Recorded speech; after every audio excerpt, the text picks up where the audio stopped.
Hello, everyone. Welcome to News Now, the Belmont Journal's daily update on what's going on in the community of Belmont. I'm your host, Roger Colton. I have with me today Franklin Tucker, the editor and publisher of the Belmontonian, Belmont's online source for hyperlocal news.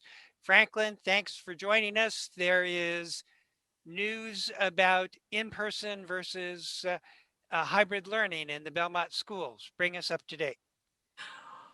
The issue that is facing both the school district and the school committee is that they're feeling pressure from many sides to get kids back into school full time.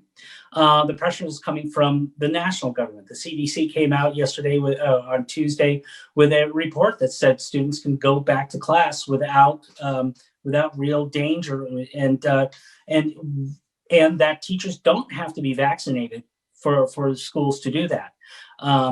You're seeing it from the state. The state has already audited Belmont about remote learning and hybrid learning, and they're really pushing for more schools to open up.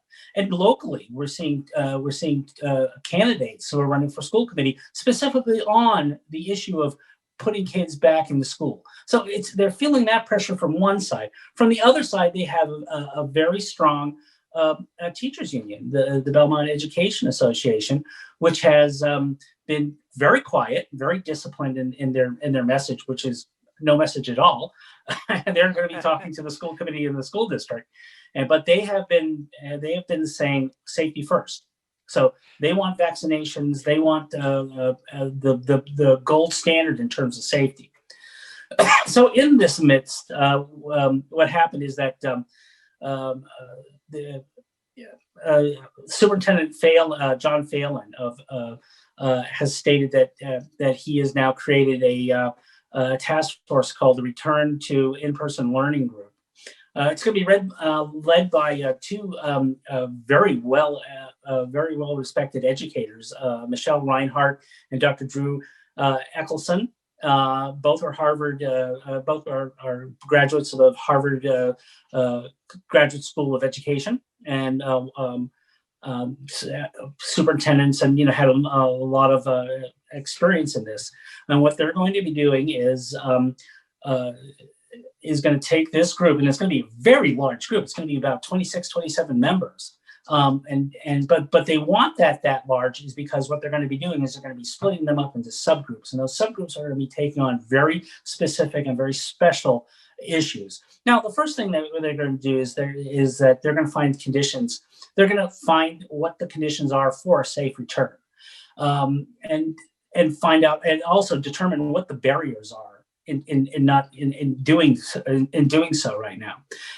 But as Dr. Phelan said, the big thing that this group is going to do is it's going to be drafting rolling recommendations. So those can be implemented as they are found. Like if you discover that social distancing is okay, or they can find out a way of doing it a different way, they can implement it that day or that week. So there's not going to be an issue of waiting for a report to basically, wait for a report and then implement the report. This is going to be something that is going to be done as solutions come about. They're also going to be they're also going to be aware of changes in guidance and regulations, and even if money comes in from the Biden administration, they're going to be able to put that into their calculations. Their first meeting is going to be on February 9th. They haven't determined the people. I mean, they're going to get the group together. They're going to announce who's on that group on the 9th, and their first meeting is on the 22nd of February. And again, there's going to be subgroups such as social distancing, vaccination, site testing, everything you can think of to finally find a way of getting pupils back in the classroom on a full-time basis. And there's going to be opportunities for public discussion in this, in terms of they're going to be holding biweekly public meetings. So there's going to be give and take. They're going to announce what they've discovered, and they're also going to take a reaction and input from the public. So it's a very specific group. If they know what they're going to do, and they want to do it as quickly as possible. Two questions. Question number one is, how much of the discussion is Belmont specific? The size of the classroom, the size of the classes themselves. Doesn't See, all of it? that's a real issue because one thing that came from the CDC from the national level is that they said yes, kids can go back to school, but only under specific safety protocol. What is that safety protocol? And that's something that they're going to determine, such as in social distancing. Can Belmont students be taught if they are 6 feet away or 3 feet away? There's a debate going on, and so that's something that will be determined. The limitations and like they said, what are the barriers? And those are things that are going to be maybe contentious. You may have experts who say 6 feet, but the teachers union says 3 feet. So there will have to be some dialogue, and so those are the barriers that this task force is going to break down. And my second question, is it age specific or grade specific? Do you treat the elementary school kids differently than high school students? No, this Or seems to be a K through 12 approach, and as experts have been discovering, is that you really don't need to be going. You can have one set of rules for an entire school. So, but that also could be another issue. Maybe you have the teachers union who say, maybe we need something different for the high school. Because they're older and they're more adults, and we found out that younger children are less susceptible of getting COVID-19, but they are also spreaders. So again, these are the issues that will be fought over at this task force. It's something that Belmont didn't have. We were going through an educational process saying, if we go through phase 1, phase 2, phase 3, phase 4, this will be okay. But everything's changing right now, and again, the big changes is just the pressure that school systems are under. And we will keep you up to date with news, the ongoing news about in-person versus hybrid learning in the Belmont Public Schools. Let's close the door on that. Let's talk about the Select Board's recent meeting and its discussion of the Diversity Task Force. It was a somewhat contentious meeting.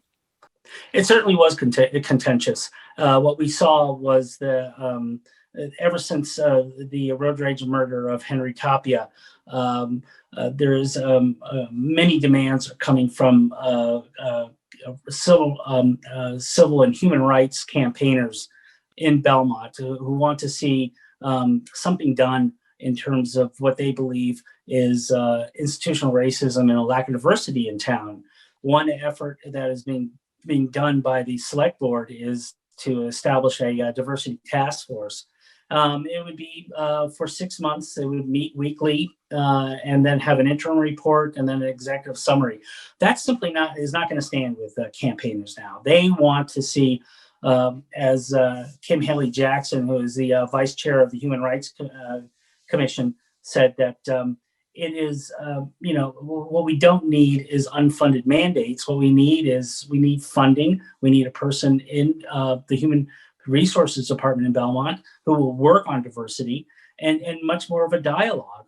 And that's what they just feel, that they're being disrespected and not listened to still by the Select Board. And the Select Board when you say they, can you identify who the they is? Sure, it's not by name, but it's by the Community Organized for Solidarity, a group within Belmont who's been protesting since the late summer at Waverly Square and Cushing Square on a weekly basis, trying to just bring people, just to enlighten people in terms of civil rights issues in town. It did blow up at Monday's meeting. There was a an issue of there was an agenda item about changing the day, changing the holiday from Columbus Day to Indigenous Peoples Day. It certainly got the backing of the select board. It seemed like they were wondering, should they present it to town meeting because it is a town meeting vote, or should a citizen petition do it? So they felt like if they did it, the town would be and it would show its support for this measure.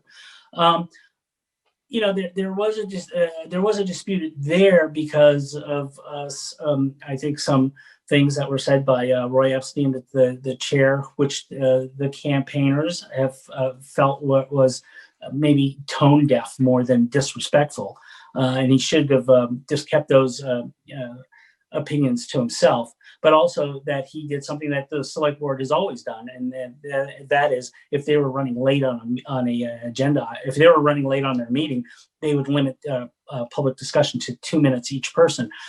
Campaigners said that is just that's just the height of disrespect.